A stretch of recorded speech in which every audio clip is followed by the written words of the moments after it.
necessary for a woman to take her husband's last name? Hi, I am Anita and you are watching Girls Gist on Nwa for Life.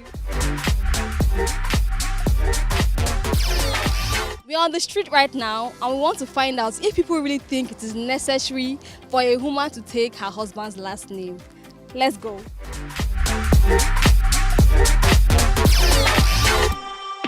In the US, around 70% of women adopt their husband's family name when they get married. This is according to one of the largest data analysis in recent years. For British women, the figure is almost 90% according to a 2016 survey, with around 85% of those aged between 18 and 30 saying they still follow the practice. Although these figures are lower than they were a generation ago, it's clear it remains a strong cultural norm in large parts of the Western world, despite today's more individualistic and gender-aware era.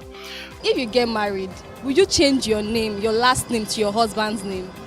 Well, I don't see anything bad in changing my name to my husband's name. I can bear his name, but I can still also bear my name, so I don't see anything bad in it. From day one, if you say we get married boy, now that boy is son name will be here. Your son in my papa house today. Of course, it is compulsory.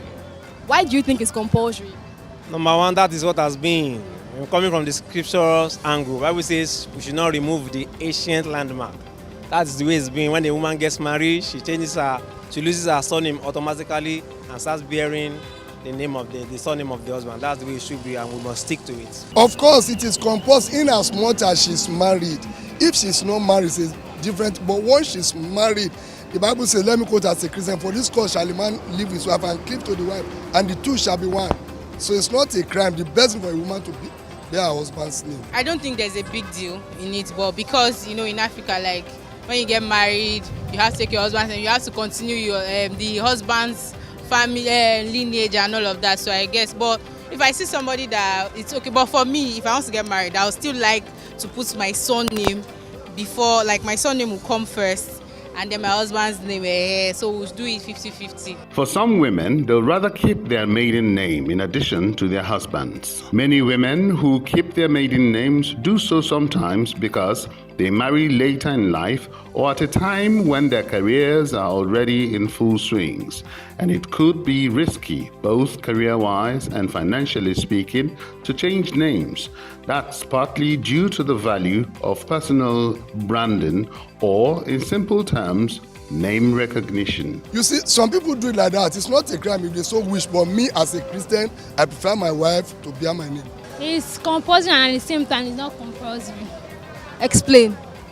Okay, it's compulsory, like if you are married to a name that is very influential, it's compulsory. But if it's not something that is influential, like if the name is not influential, you can just leave your own name.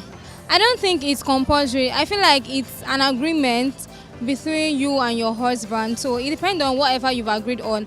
But I don't think it's something compulsory. It's just a personal decision, and it has to do with agreement with your husband too, but it's not that compulsory. I believe that should be an agreement between both parties. If they don't agree to it, then there can't be a marriage.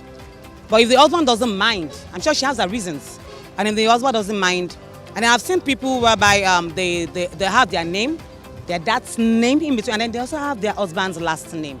They bear the three. But if the husband is saying he doesn't mind, actually it's a tradition, it's an African thing that, oh no, this is the right thing to do, but really, it should be an agreement between both parties. But in my own office, for example, I have some ladies that, because of their names on their certificates when they are in school, so by the time they are getting a government job, they still want to retain the name they are using before because it is already on their previous document. Why would anybody want to change it though?